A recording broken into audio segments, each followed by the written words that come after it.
Great, it's great to see people joining. Just want to get a few more people here and then we'll get started.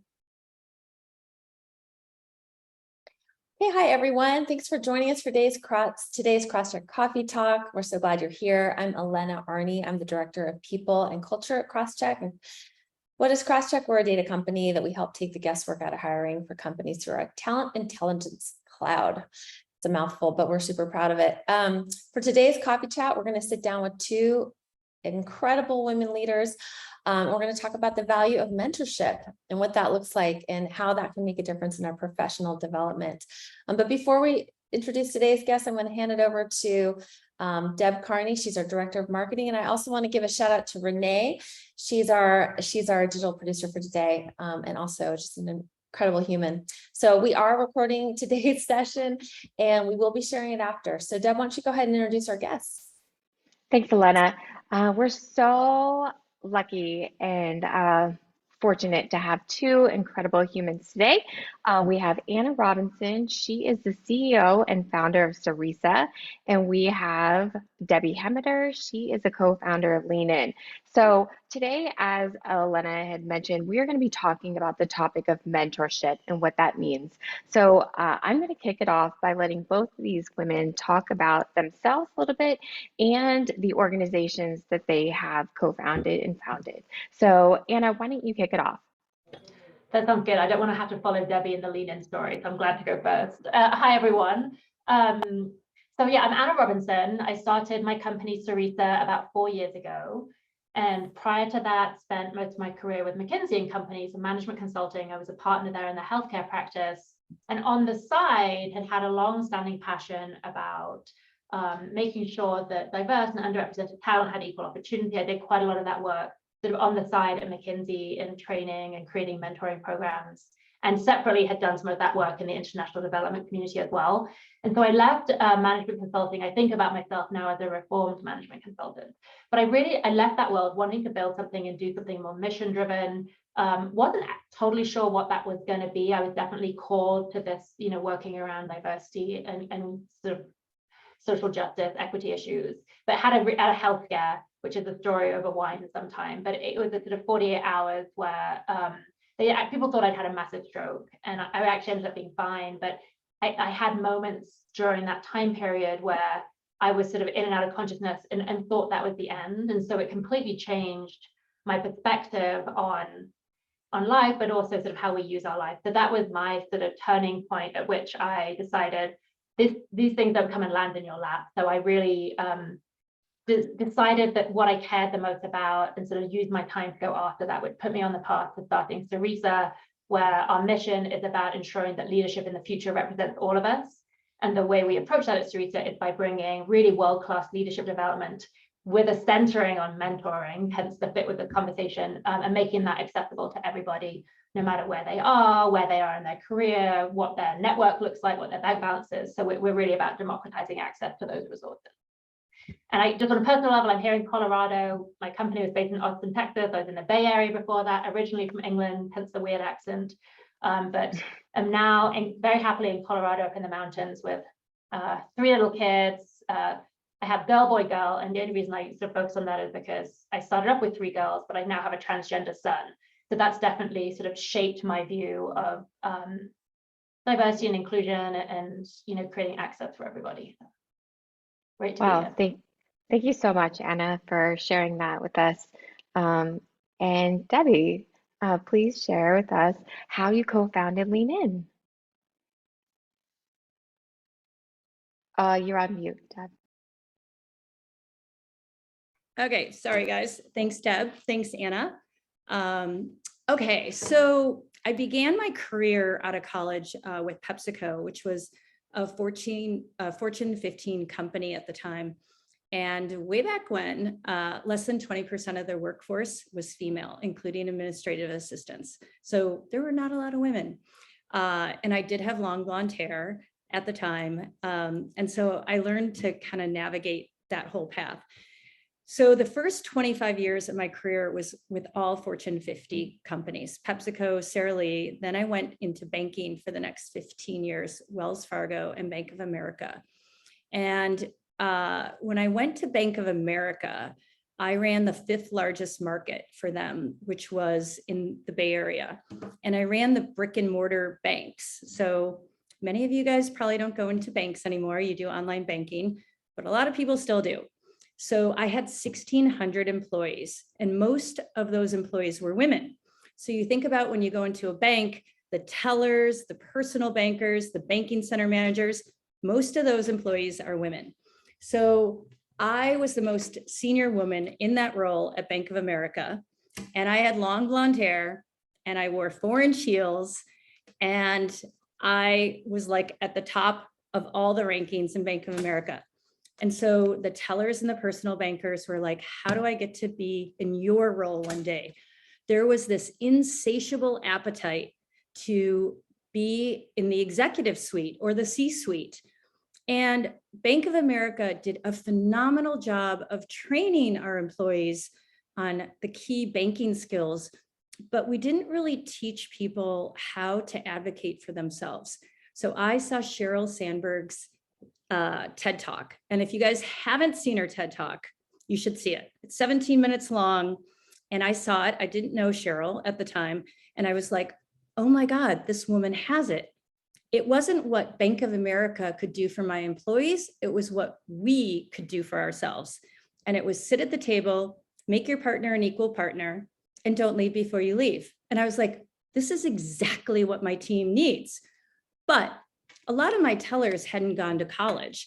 They didn't even know what a TED Talk was. So I randomly emailed Sheryl Sandberg. Didn't know her. She emailed me back the same day. And I basically told her in my email what I just told you. And she said, come see me at Facebook in the next 2 days. And Facebook at the time hadn't gone public yet. So I, of course, went down to Facebook and I went and met her. And I sat down and I said, you know what? I am never going to another women's conference as long as I live. And the reason I'm not is because if we really want to change, women's and equality for women and get to the top and make it 50-50, men have to be in the room. We work for men, men run our companies, men run the government. They have to be part of the conversation. And she's like, exactly. And she's like, here's what you need to do. Write this down. And I was like, wait. I'm like, nobody's going to listen to me, but they're going to listen to you. You have the name, but I will quit Bank of America if you will use your name. I will execute this. And she's like, no. Like, I gotta do a lot of work here at Facebook because remember, I hadn't gone public yet. So after that meeting, which was amazing, I went home and I wrote her a 1-page recap of everything we talked about. And you know how you toil over every word and you're like, oh my God, is this right? I didn't do that. It was just deep passion. And I wrote this, I did spell check and I hit send. She wrote me back within 5 minutes and she said, maybe one day, but not right now. 1.5 years later, we had connected over events and things like that, just got to know each other more. And 1.5 years later, she called me on my cell phone and I was in Hawaii and she said, all right, remember what you were talking about? She goes, I think I'm ready. Facebook had gone public. And she goes, I think I'm ready, but you'd have to leave Bank of America and run this because I am COO of Facebook. And she goes, I think I'm ready. And she goes, I think I'm going to write a book. And I think I'm going to call it Lean In. Do you like that title? Do you think it's a good title? I'm like, I love that title. She goes, I wrote the first 2 chapters. I'm going to send it to you via Word document. And she sent it to me in Word document. And I remember I was on the beach in Hawaii and I literally cried. I was like, this is going to be a global movement. And she did. In March 2013, she reignited the conversation on feminism and she included men. And that's what really made the big difference. So that's how Lean In began. I don't know about anyone else, but I just got chills. So, okay, well, on that note, I just want to let everybody know, thank you so much for letting everybody in on that inside secret to how Lean In got started. I just feel so inspired. So thank you so much, Deb. All right, well, on that note, we're going to kick off mentorship. This is an interactive conversation. So everybody who is tuning in, this will be a special chat. You are welcome to participate. Please share all of your stories as well. Renee, our wonderful producer, she is going to be taking note of the chat and letting us know as well. So please participate and share. So we are going to be kicking off with mentorship in general. So let's kick it off. I have a stat. 90% of individuals with a mentor feel they are highly impactful and valuable, yet only 30% of professionals have a mentor. So let's talk about that. I even want to go back into let's define mentorship.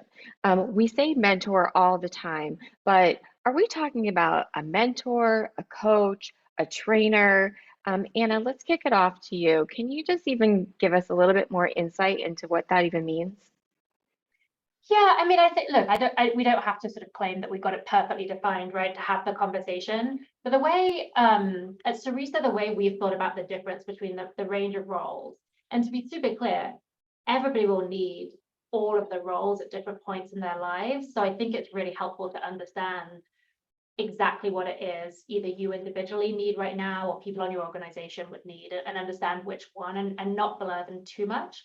So if I think about the 4 different types, right, I think we've got the expert, trainer, coach, mentor, and sponsor. I'm sure there's others as well, but those are the 4 main buckets that we think about or have come across. So to me, the expert trainer has a specific domain knowledge, right? And in part of that training, it's much more traditional learning where they're going to impart specific knowledge about a topic to you through the training, right? May have interactives and other things, but that's what the role of a trainer is. So if you think about, let's say you're in the finance function, you need to go learn about the basics of finance, or you need to understand how to do Excel modeling, that's going to lend itself much more to the training, traditional learning. The second thing, coaching. I think coaching and mentoring is where people use them very interchangeably, and the roles can definitely have overlap. But in its simplest form to us at Ceresa, and how I think about it, is a coach is using a specific coaching skill set. So they're not trying to impart specific knowledge to you, but most coaches have gone through some kind of formal training to be a coach, right? Similar actually to the sporting world, where they also have been taught a skill set of how to help you do the reflection and do the work yourself. So the experience of coaching will typically look like someone asking you questions, someone giving you exercises, things to go do that's going to help you do the work of the reflection, the goal setting, accountability over time.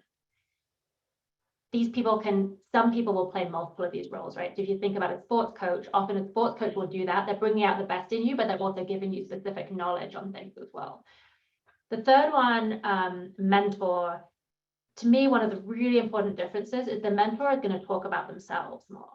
Right, so the coach it's not super relevant often what the coach's professional expertise is, other than being a great coach. It doesn't almost matter if the coach has got the same industry or function or lived experiences as you. The mentor, one of the goals of having a mentor is to sort of fast track learning on something that you care about. So actually, the match to the whole person is so critical for the mentor, because they can share with you their experiences or their professional challenges. Maybe that is as a woman in a male-dominated workplace. Maybe it's as a CFO. Maybe it's as a mom in the workplace. Maybe it's somebody who identifies as BIPOC or LGBTQ in the workplace, or dealing with specific challenges. But they're going to sort of fast-track your learning by being able to talk about those things. Now, a perfect mentor will also ask you challenging questions and coach you and push you and do other things for you as well.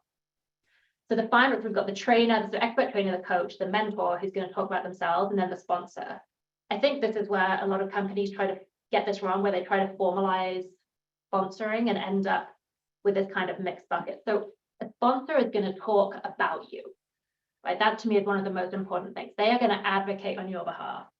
So a sponsor is someone who has to know your performance, believe in you, and be willing to advocate on your behalf. So they will often be talking about you in a room when you are not present, creating opportunities for you, letting other people know how great you are, charting that path for you. They do not have to serve as a mentor for you. And I think one of the really important things to know is that a lot of mentors will not be sponsors, and you should understand the difference and even have that as an explicit conversation. But sponsoring is so critical for underrepresented talent, as is mentoring, but it's really important to know which one you're getting and which one you need at different points in your career as well. I mean, Debbie, we should actually add on the sort of the peer learning as well, especially, you know, Lean In and Chief, there's many organizations now that are helping create that more social connection and peer networking. That's a critical sort of sub-layer for those 4 buckets. Yeah, I think Anna did a phenomenal job of outlining that. Yeah, and the only thing I would add is on mentorship. I think sometimes people think that a mentor has to be more senior than you, and that's not the case. So you can have a mentor that's more senior than you, but you can have a mentor that you could have just entered the workforce and you only have a couple of years of experience, and you can mentor a college student, and you could be so beneficial by doing that. Or you could mentor your peers. So Lean In, the most successful part of Lean In is their Lean In circles. And a Lean In circle is a peer group of 8 to 12 individuals that come together on a monthly basis. And they have an outline of their meeting, which all of this is 100% free to everybody worldwide. If you go to leanin.org, and you can get like the meeting outline and agenda, and you can also like customize it to however you want to do it.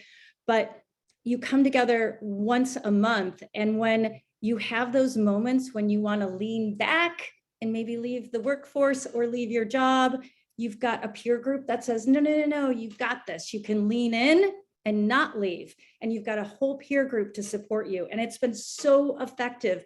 And honest to God, our goal, and like Cheryl and I are like very aggressive on goal setting. We like set a goal to have 500 Lean In circles in the first 5 years.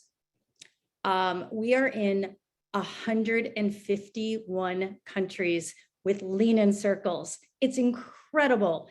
In Beijing, China alone, there are 1,000 Lean In circles. It's incredible. There are Lean In circles in Palo Alto with housekeepers. Housekeepers come together in Palo Alto to support each other as peers. Construction workers, women construction workers come together and support each other. Like there are so many STEM workers that come together, and women in computer science that are so isolated in their workplaces that they come together and they support each other. Peer groups are so highly effective. So there are over 50,000 Lean In circles in over 151 countries worldwide. Debbie, I'm going to jump a little bit just for what you said. So you said construction workers and housekeepers.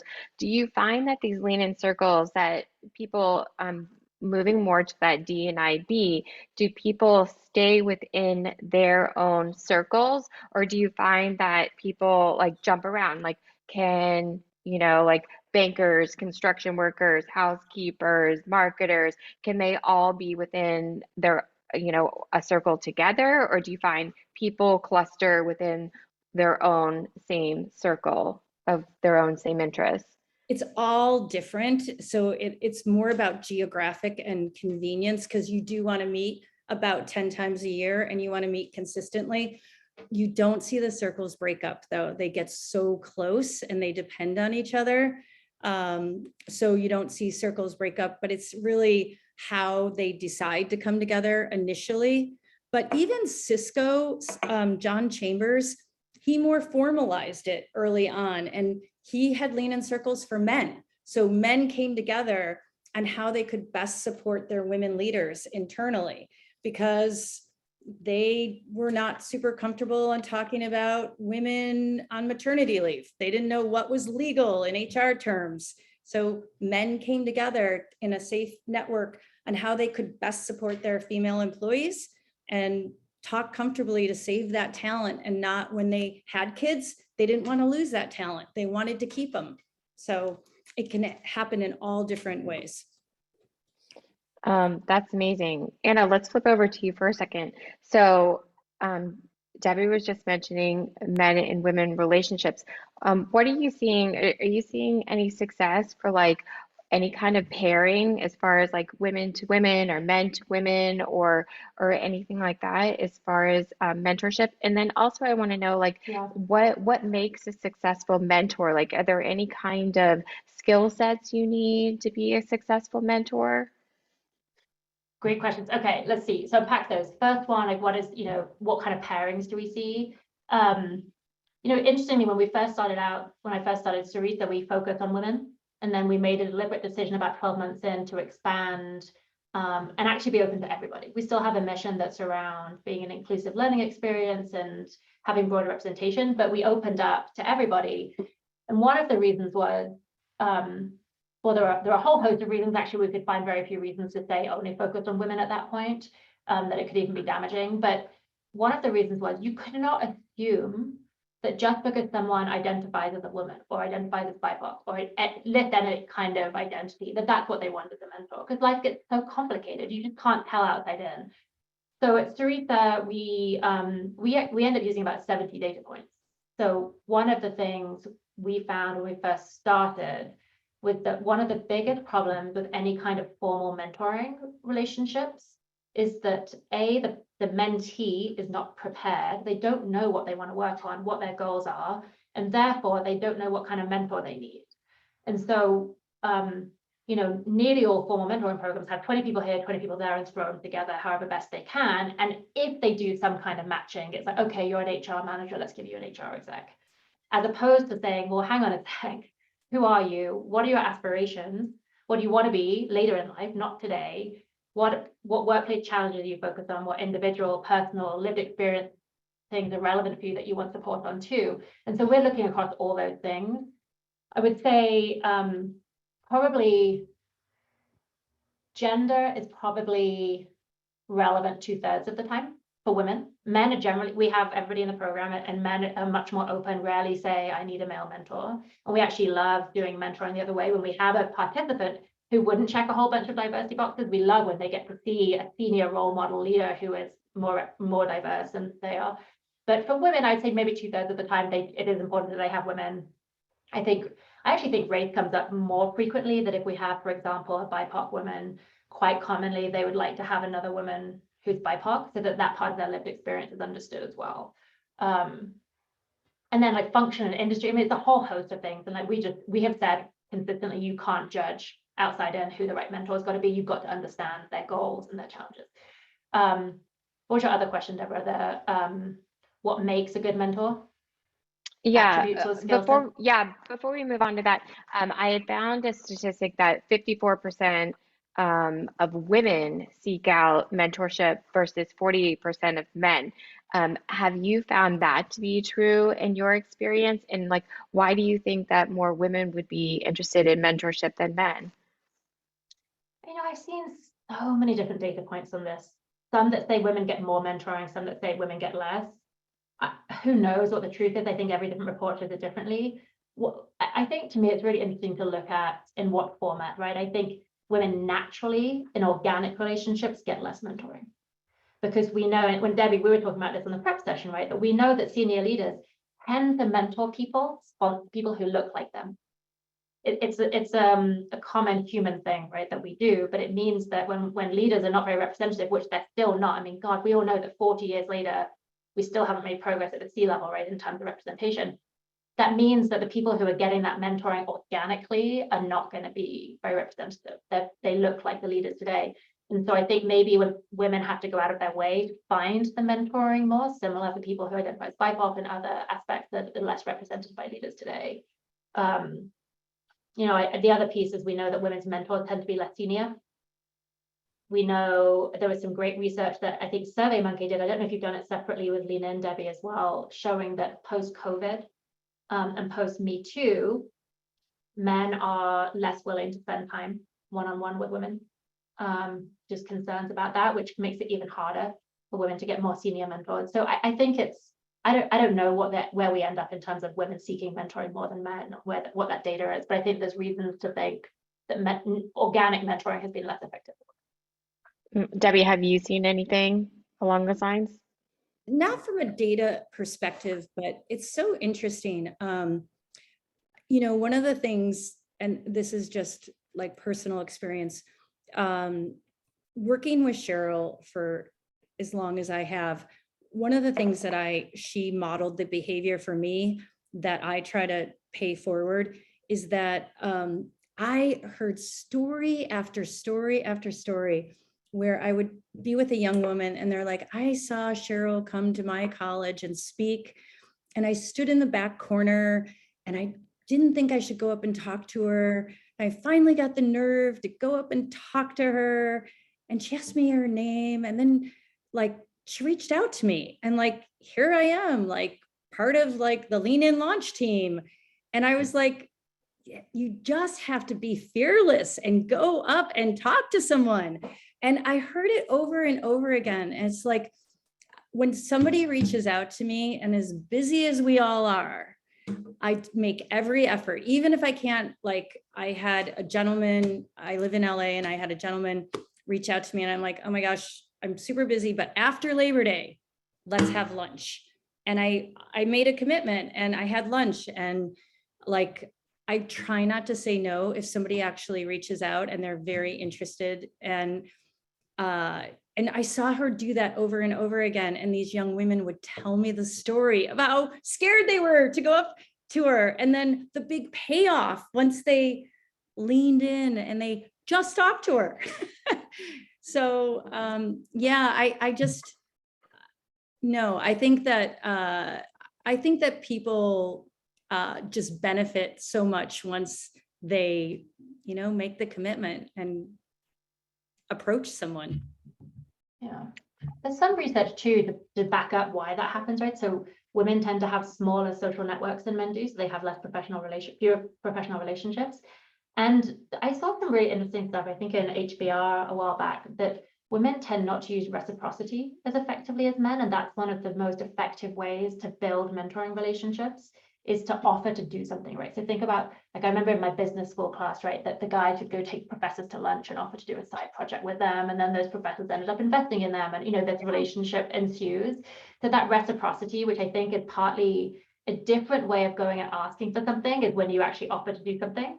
Or like if someone went up to Cheryl and said, oh my gosh, I'd love to come and do some work for you on the side. That feels really different than when you go up to Cheryl and ask her for something. So I think it's also just a mental flip that tends to come more naturally from the research I've seen to men. Interesting. Okay, so let's go back. Thank you so much, ladies. Let's go back to what does make up a good mentor. Like, what are those skill sets? Tell me what that picture looks like. Deb, what does it look like in your mind? I think just really understanding what their goals are, and most times they're not really certain what their goals are. No matter where they are in their career, they're not certain. They might want to make a change, or they're young in their career and they're not sure where they want to go. So helping them untangle it a bit, and asking them some probing questions, getting them to kind of search where that is, and then sharing like stories, not always giving advice, but sharing like stories and times when you failed and how that worked out, and then times when you succeeded and how that worked out. But sharing your failures and what you learned from that, I always find that really helpful. I mean, people often look at me and think that life has just gone perfectly for me. And when I say, no, I actually got stronger and more resilient from my failures. And here's some of my failures. And if you look at Lean In, chapter 7, it talks about my failures, and I talk about it openly and it's don't leave before you leave. And I shared that story because I don't want other people to leave before you leave. That was a key learning for me. And so I share that with everyone because I don't want you to leave before you leave. So I think that's a good mentor. Debbie, can you, I know what you mean by that because I've read the book, and like I've said in our ProCom, so was so excited to have you on this call because I literally just read Lean In, and I wish I'd read it when I was younger. But explain what that means, what you just said, that the leave before you leave, because not everyone might know what that reference is. Yeah. Okay. And I have two daughters. I have a 26-year-old and a 24-year-old, and they both work for Google. And I tell them this all the time. So, and all their friends. So don't leave before you leave. So this was I was at Wells Fargo at the time, and the vice chairman came to me and asked me to run the biggest market for Wells Fargo. But at the time, I only had one daughter, Lauren, and I knew I wanted to have more kids. And I had just seen Brenda Barnes, who was my kind of role model at Pepsico. She was the first female CEO at PepsiCo. And she was my role model, and she had stepped down, and she was in the front page of the paper, USA Today, saying she couldn't balance life and family. And when that happened, I didn't have another female role model. That was 1997, so I'm dating myself here. I didn't have another female role model. And I thought, if this extraordinary woman couldn't balance life and 3 kids, who was I to think I could do that? So that moment, I leaned back and I gave up my aspirations to be CEO. Prior to that, I absolutely wanted to be CEO of PepsiCo, thought I would get there one day. And that moment I leaned back. So when Wells Fargo offered me that huge job, I was very young. I was 29 years old. I turned it down. I turned it down because I didn't think I could manage that bigger job and have more kids. So then 10 years later, Bank of America offered me that same job. At that point, I now have 3 kids. And I took that market when I was offered it from dead last into the nation to number 5 in the nation in year 1. And I won the highest award at Bank of America. And I was the most fulfilled. I felt so good. And I was like, oh my God, I could have done that 10 years earlier. And maybe I could have been CEO, but you can't lean back for 10 years and like get to CEO. So I gave that all up. And I didn't have to. So I was forecasting all the reasons why I probably couldn't have done it. And so now I'm like, lean in, do it. By the way, you're not handcuffed to the job. If it doesn't work out, you can always make a change. You are not handcuffed to the job, but like, try it. It just might work out. And I forfeited 10 years for forecasting things that actually wasn't true for me. So I think so many women do that. And thank you for explaining it. That's one of the many reasons why I wish I would have read it earlier in my career too, because I have now 3 kids as well. And I think so many of us do what you said, lean back. Yeah. So being a good mentor is sharing those stories of failure and what you learned from it. And people can learn from that. I love that you also are human, right? You're a human person. Just going back to like being approachable, like where people, once they went up to Cheryl, they knew that she was an approachable person versus the untouchable. Yeah. So Anna, what are your thoughts? Yeah, I mean, I love the way you articulated, Debbie. You've got such great stories to back it all up too. Yeah, I mean, I think, you know, vulnerability is very important, being open, because it also role models for the person that it's okay to be vulnerable and open too. So it's super helpful for the learning. Agree on getting the goals is the most important thing. Even tapping into the person's why a little bit, their purpose in addition to their goals, because I think, you know, we've seen that I just put the data in the chat that people, very related to what you were saying, Debbie, that people take themselves off the career track pretty early, and the data to show that too, that helping people tap back into why are you doing this? What do you care about? What are you trying to achieve with your life can be a really helpful grounding point for mentors. I mean, and I could not agree more with don't give advice. Like, share stories, challenge, ask questions, but stop short of telling the person what to do, because they've got to own their own decisions, and it can kind of damage the relationship. Because if the person, for very good reasons, decides that's not the right path to take, you create this sort of odd dynamic. So we really encourage our mentors at Ceresa to stop short of giving specific advice. The funny thing that we see all the time, and actually Abby Dana, who runs our mentor partnership program at my company, she was just telling us the other day, it is unbelievable to us how frequently, when we ask someone if they would consider mentoring, how frequently people's answer is, I'd love to, but I don't, am I really suitable? Can I really do this? I don't know if I've got anything to offer. And it's so crazy. Like, it's nothing to do with how senior the person is, right? Like, you can ask a CEO of a very successful company, would you be willing to mentor? And they're like, I don't know, have I got anything to give? And so there's this really interesting thing where actually people love being asked for advice and asked to share their stories and their opinions, right? So it's always very flattering to people when they are asked, which I think is a good mindset shift when people want to go get mentoring. But so many people don't think they're ready. And we've just seen it's never about having the exact right experience base or exact right skill set to be a mentor. You've got a story and a journey that's going to be relevant for somebody. And figuring out the right person who can benefit the most from it is a part of the sort of the dance of mentoring.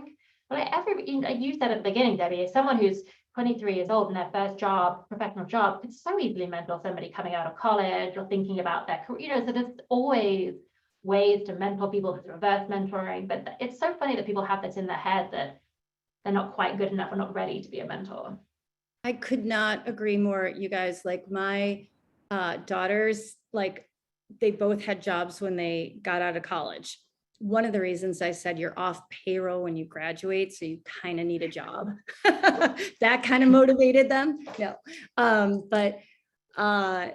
but seriously, they help kids that are in college because they're like, all right, how did you get a job when you were out of college?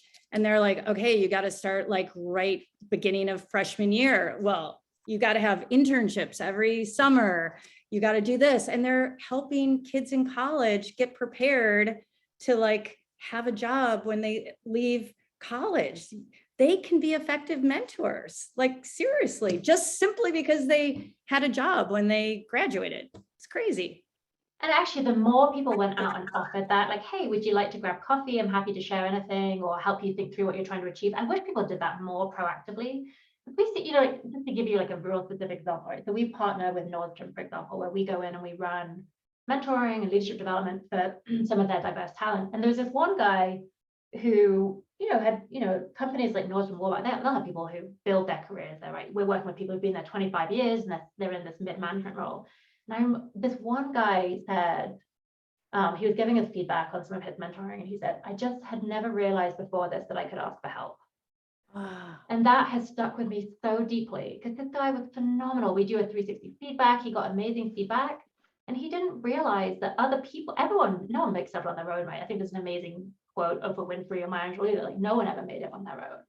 And so if that's not role modeled for you, if someone isn't naturally picking you out to mentor you because you don't look like them today, which we talked about that already, like that person doesn't realize this is what happens. And so how can we as leaders or everybody, not just as leaders, no matter who you are, go and offer to help and ask those questions and sort of offer that a little bit more proactively. So it's not, we don't have as much of this discrepancy in who understands that that's the way the world works and that it's normal and okay and good to need help and ask for help.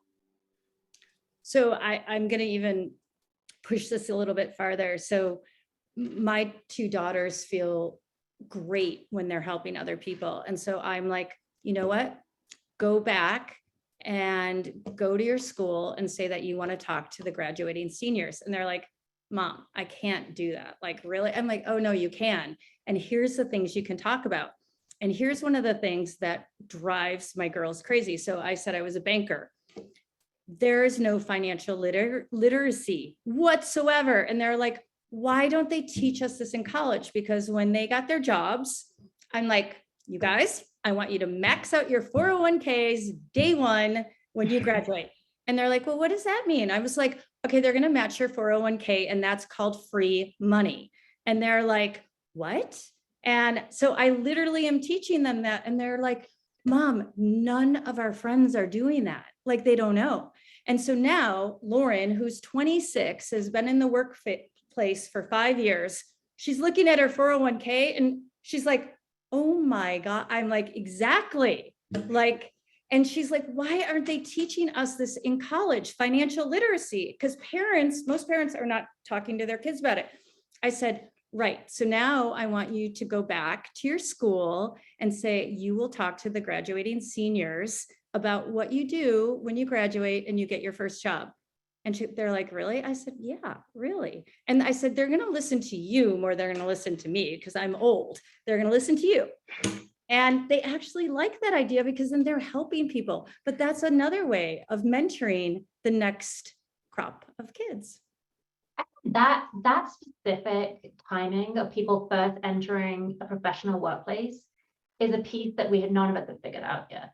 Like that's, we've been talking about it, and I'm hearing companies struggle with it, right? So you've got these amazing companies that have come up and doing even sort of like higher education benefits, right? For, Starbucks provides a lot of those benefits. A lot of big companies will provide higher education benefits. And then there's a lot of leadership development and coaching and peer mentoring. But for people who are for the first time entering a professional workplace, there's very little to help you understand what that looks and feels like, and think whether that's financial literacy, how to behave. I've heard recently the company was telling me about young folks coming in for a meeting where the CEO and CFO show up for a town hall and they're throwing a football around in the back. And no one just ever told them that that's not normal, or what you do, or what it looks like. Like there's just some basics that if your family was in a professional job, you probably just knew it more naturally. There's some of those things that I feel like that sort of first year makes such a difference to your trajectory. And so the more that we can have people paying that forward, really proactively earlier, better. So that segues right on into millennials. So here's some more data points about millennials and mentorship.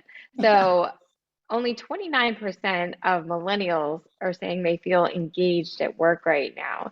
And 68% of millennials with a mentor intend to stay with their organizations for over 5 years, compared to 32% of peers who don't. One more data point is 63% of millennials feel their leadership skills aren't being fully developed within the workplace. So right there, there really is a need for mentorship with these younger workers. And then it's really interesting when we add in that whole pandemic and feeling work from home. I mean, there really is that need for mentors and pairing that within the workplace. So, I mean, how would we get younger workers with some mentors? And it doesn't, as you mentioned, it doesn't have to be someone who's been working in the workforce for 20 years. So how does that get started? How would you go about finding a mentor if you wanted one? Who wants to take it? I'll just, okay. It could be in the workforce, or Deb. It could be a lean-in circle. My answer would be like a lean-in circle would be amazing for people who want mentors. I would highly recommend that. Anna? Yeah, I totally agree. I would encourage people to think about a couple of different directions. So one is the peer level, right? How do you get that support network in place? Lean-in's a phenomenal organization for that, for sure. And then if you want mentoring from somebody who's more senior than you, there's a couple of things that I would think about. One is, like we said, that you've got to know what you want. You've got to do some of the work yourself first. Like, how many times have you been told, oh, go and sit down with Debbie, go invite her for coffee, you go, and you don't even know what your questions are, right? Someone just said you should go have coffee with Debbie. And it's awkward and it feels really uncomfortable. And that's what we think mentoring should feel like. And it really isn't. So like, I just encourage people to spend just a little bit of time, talk to peers, talk to family about, hey, here's what I'm thinking I would like to work on, try and get some feedback on like areas that you think you could work on, that other people would like to see you work on. So you actually know, okay, what are 2 or 3 questions or topics that I want to get some guidance on? Because then you can be a little bit more targeted and think through, well, what kind of person, what kind of profile of a person would be helpful to me? Would I be interested in learning from on these topics? The mentor doesn't have to be for 10 years. You don't only ever have one mentor and it's a forever relationship, right? Just figure out what you want to work on the next 6, 12 months. And then when you actually think about approaching somebody, and we can talk about how to do that, you can actually say, hey, I've done some work thinking through what are my real challenges? And I'd love to work on these couple of things. And I noticed that you've got this background and I'd just love to learn how you thought about that. And that feels really different than someone to say, hey, please come and spend time with me mentoring, because you've been so much more thoughtful. The time is going to be so much more impactful because you've done that preparation in advance. And then the other person knows that you're being respectful of their time as well. Do you think that they should, once you find a mentor, do you think you should stick with a mentor? And like, for how long should you meet? Should you have it like on a weekly basis? I mean, I had a mentor, it was a business mentor, and we met like at the library on a weekly basis. And we had things that we, maybe he was a coach, I don't know. He was called a mentor, but I would work on things and we'd come back together and see my progress. I just like how long to let people string, right? I think it really varies on the people, what you're working on, the relationship. I mean, I think especially, you know, if it happens organically, that can build into how a relationship works. I think if you're literally going and approaching somebody about providing some mentoring to you, it is helpful to put boundaries around it. I mean, so what I'll tell you is how we do it at Ceresa. It doesn't mean it's right or wrong, but we've spent time iterating to figure out a good structure, because we are asking people on other people's behalf to mentor, right? So we like to say, hey, this isn't an open-ended commitment for the next 10 years every week that you have to give this time. So we do the structured program we have ends up being 9 to 12 months, but it's 6 months of mentoring. So we tell a mentor, here's how many hours over this amount of time we would be asking you to give. Plus, this is a preparation, but the person's going to come very prepared. So it's sort of, and they even discuss that in the first meeting. We call it like a mentorship charter. So you have a very explicit conversation of like, hey, if this meeting goes well, would you be willing to meet with me once a month? And that's what we do it monthly, because we feel like that's enough time that you have both a chance to make progress on your big A agenda, right? We call it like, so the goal you've thought about up top, but also there might be 2 or 3 small A agenda items, things that creep up that you just want guidance on in the interim. So we do it monthly and say it's a 6-month commitment. So you've got time to make progress. And what we found was when we had it longer than that, it would tail off because you kind of need to re-up on your goals.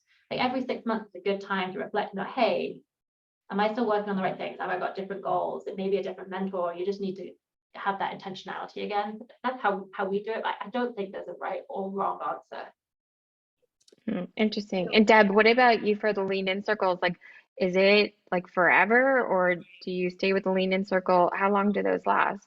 It depends. Like our Bianca Gates tested our first lean in circle, and hers is still going on 9 years later. So it just kind of depends on the the group.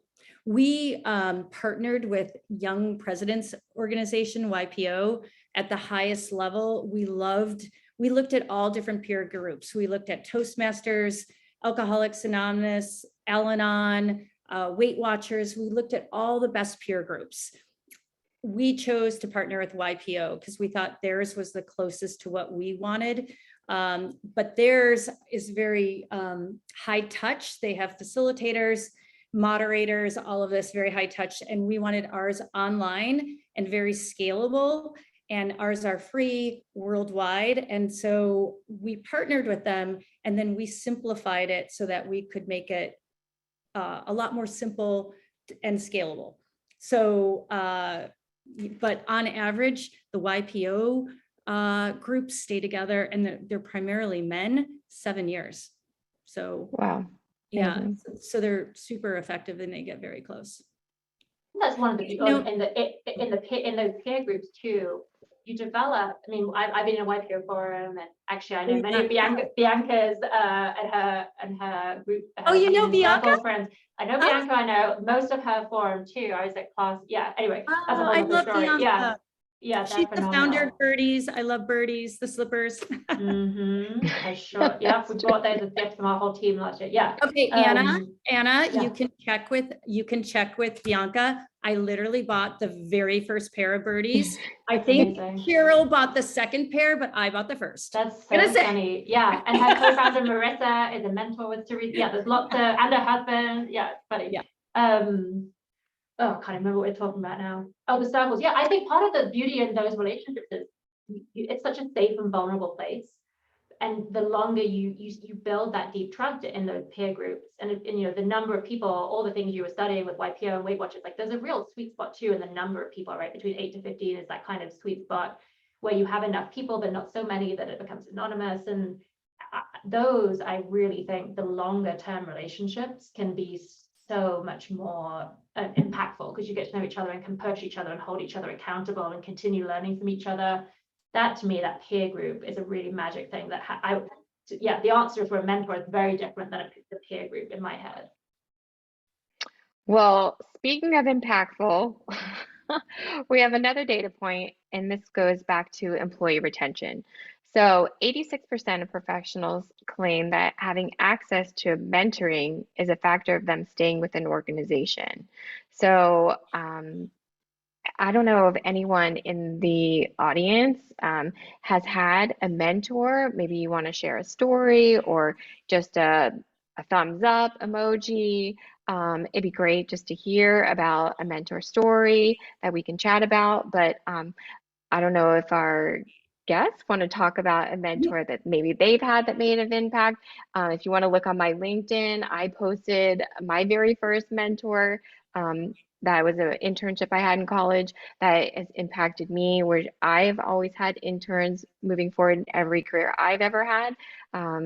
But anyways, Deb, what would you like to say? All right, I'm going to make this brief, but I'm going to tell you my favorite mentor story, which kept me at PepsiCo. My dream job, so I was at PepsiCo for a long time. My dream job was a national account manager. I was very young, first job out of college, right? So I'm moving up.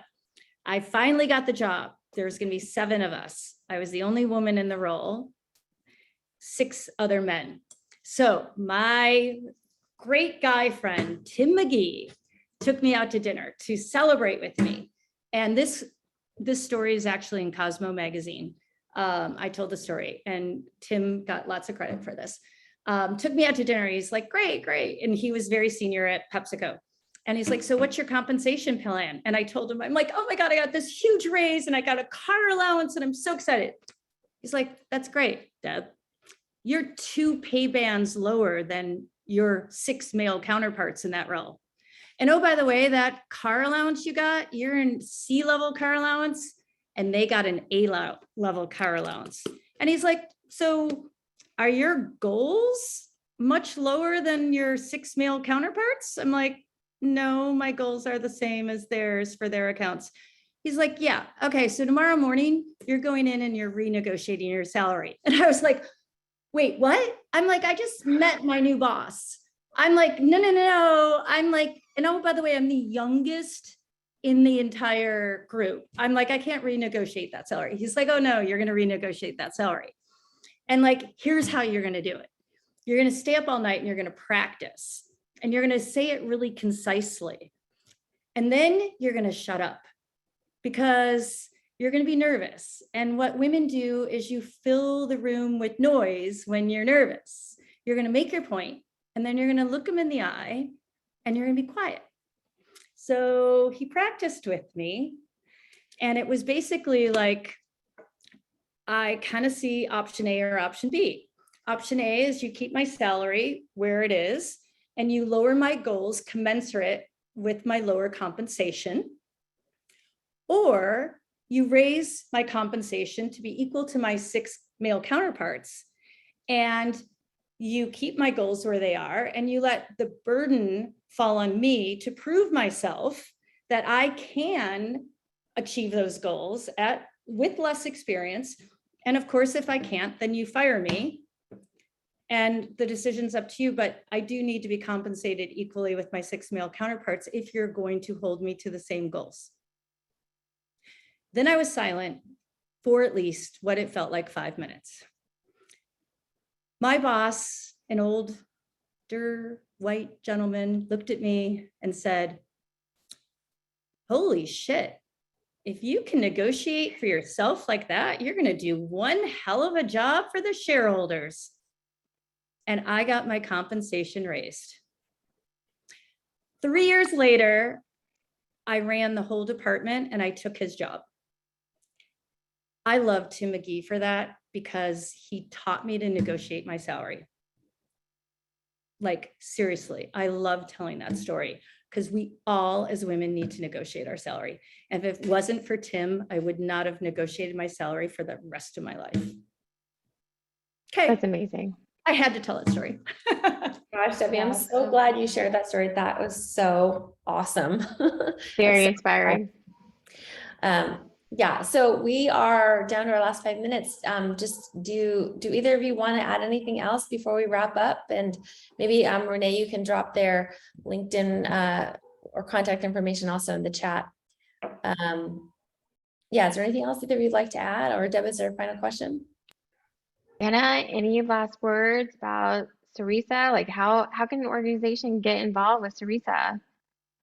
I mean, you can just reach out to me. I'm happy to chat with anybody. You know, we are very passionate about doing that. I mean, to your point too, I mean, you asked about retention. I mean, we did, you know, there's data, even for Gen Z, even more so than millennials actually, that of access to learning and career growth. Mentoring is a part of that, but like that's the number one reason right now that people are leaving companies. And despite some impending recession, or maybe a recession we're in, we're still seeing these crazy retention issues. So that, you know, that's such a big part of what we're focused on at Ceresa from the company's perspective. But I love that there's, I mean, the way that Debbie talks about mentoring too, it's such a human thing to do, right? It's the right thing to do. It's a beautiful connection for both sides. Actually, we have an even higher NPS, so like satisfaction score for our mentors than we do even our mentees. Like it's such a mutually beneficial thing. So, you know, yes, I'm happy to talk to anybody about Ceresa and how we can support their company with access to mentoring and leadership development. I would just encourage everybody, just as us as individuals and humans, to reach out and sort of do that for somebody else in the same way that Tim did it for Debbie, and we've heard great examples of. I'll drop my email in the chat if anyone does want to reach out. I'm happy to chat anytime. Awesome. I feel like we could talk about this all day long. You're so fascinating, both of you, and I really appreciate both of your time. So, and everyone who tuned in today as well. Thank you. Yeah, thank you both so much. And thanks everyone for joining. We'll see you next time. Thanks so much. It was great to be part of this with you, Debbie. Thank you. Thank you. Thanks, Deb, Elena, and Renee. Bye. Thank you.